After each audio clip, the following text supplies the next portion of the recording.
Alright. Simula uli.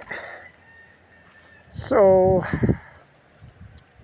ngayon, tag-init na yata. Tag-init na nga dito sa Pilipinas. And then, kasi March na ngayon. Ano ngayon? March 11. So, hanggang katapusan ng March, napaka-init pa rin. So, until April. So I hope na sa pagdating ng May, medyo ulan na.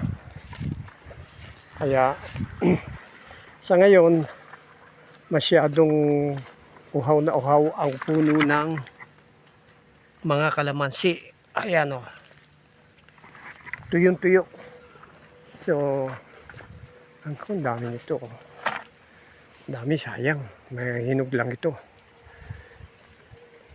Ayan o. Naku.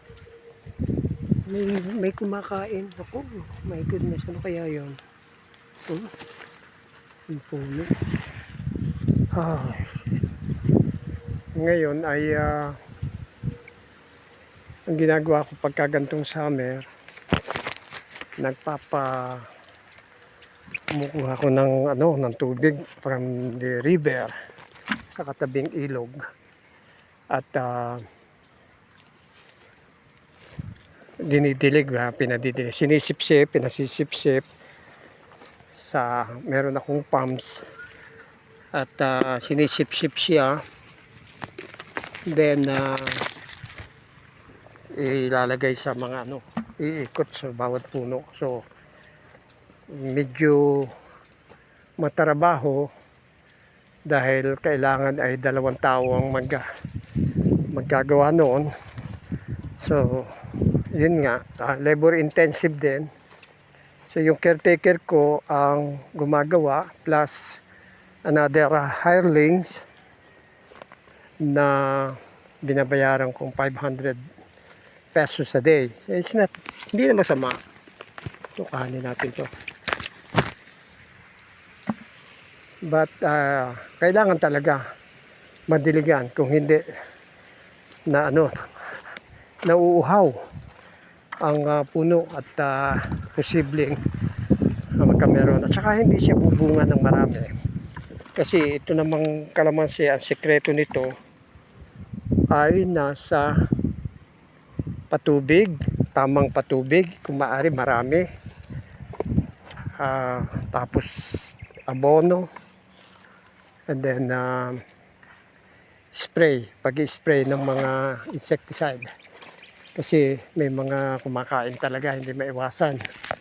Tsaka pagka naninilaw na, ay pag naninilaw na siya, ay kailangang intervention. May kulang na siya sa nitrogen o potassium. So something na mga natutuhan ko nung nag-take ako ng agriculture technology na ini-offer naman sa akin ng Transcribe Canada, yung isang institution sa Kelowna, Vancouver. Nag-offer sila at kung sinong mako-qualify makaka-avail ng training. 3 months intensive training yung tinapos ko last September to December. So nagagamit ko ngayon kasi marami siyang na-discuss na topic. Andyan yung sa halaman, sa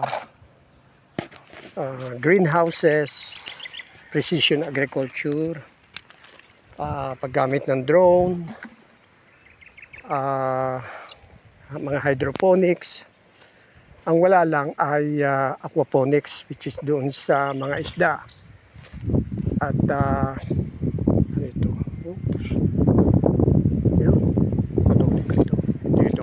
okay guys, pause muna for a while. Thank you. Where is that? All right.